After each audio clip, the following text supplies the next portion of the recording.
দ্রুততম সময়ের মধ্যে মুস্তফা খন্দকারকে গ্রেফতার করতে হবে। সীমান্তের আশ্রয়দাতা হয়ে উঠছে ধীরে ধীরে। আজকের এই প্রোগ্রাম থেকে তীব্র নিন্দা এবং ধিক্কার জানাচ্ছে। জুলাই বিপ্লবে অন্যতম অগ্রণী ভূমিকা পালন করেছিলেন মুনামি ম্যান, তাদের মধ্যে অন্যতম। থেকে চুল খসে পড়লে আপনারা যেভাবে রাস্তায় নেমে প্রতিবাদ করেন, আজকে একজন নারী শিক্ষিকাকে অপমানিত করার পর, হেনস্থা করার পর আপনাদের প্রতিবাদ কই?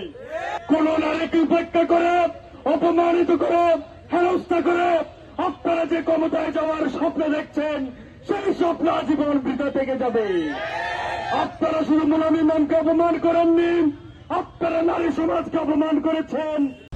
এই কুলাঙ্গার মুজতবা খন্দকার আমাদের প্রাণের ম্যামকে কটূক্তি করার পর 24 ঘন্টা অতিবাহিত হয়ে গিয়েছে, এখন পর্যন্ত রাষ্ট্র তার বিরুদ্ধে কোনো ব্যবস্থা গ্রহণ করে নাই।